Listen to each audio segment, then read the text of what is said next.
नमस्कार दोस्तों।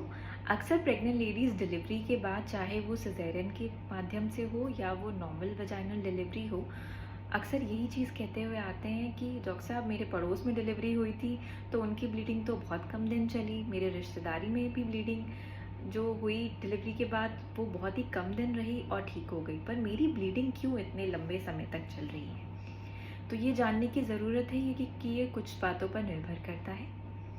पहली चीज़ और सबसे इम्पॉर्टेंट कि आप अपने बच्चे को किस तरह से फीड कर रहे हैं। आपको अपने बच्चे को रेगुलर इंटरवल्स पे फीड करना है, उसको आपको रात को भी फीड करना है। ऐसे में आपके अंदर हार्मोन सिक्रीट होते हैं जो आपको प्रेगनेंसी के बाद रिकवरी और बच्चादानी को सिकुड़ने और इन्फेक्शन से रहित बनाते हैं।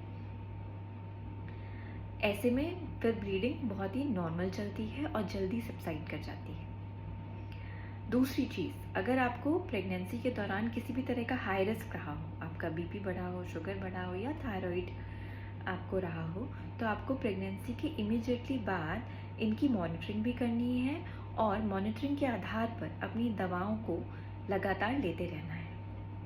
अपने गायनेकोलॉजिस्ट से संपर्क में इसके दौरान भी बने रहें। तीसरी चीज़, जो भी आपको एंटीबायोटिक का कोर्स दिया जाता है उस कोर्स को आपको ज़रूर कंप्लीट करना है ताकि बच्चादानी की लेयर में किसी भी प्रकार का इन्फेक्शन या आपकी सूचर लाइन जो आपका एपिजियोटमी या आपको जो निचले तौर पर आपको स्टिच दिए गए हैं वो पकी नहीं। चौथी चीज़, आपको हाइजीन का बहुत ध्यान रखना है।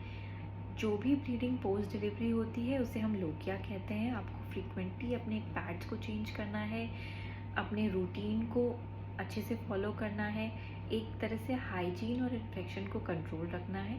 अगर इन सब चीज़ों को ध्यान में रखते हुए भी आपको ब्लीडिंग लगातार चलती है तो अपने गायनेकोलॉजिस्ट से ज़रूर संपर्क करें और इस बात को ज़रूर ध्यान से समझने की कोशिश करें कि हर प्रेगनेंसी अलग होती है। आपकी एक प्रेगनेंसी में हो सकता है कि ब्लीडिंग बहुत कम समय तक के लिए चली हो, दूसरी में उस ब्लीडिंग के कंपैरिजन में ज़्यादा लंबी तरह से चले। तो एक लेडी के लिए उसी की प्रेगनेंसीज अलग अलग तरह से प्रेजेंट होती हैं, प्लस किसी भी और पेशेंट के साथ अपनी ब्लीडिंग पोस्ट डिलीवरी को कंपेयर नहीं करना चाहिए, वो आपके लिए सब्जेक्टिव है।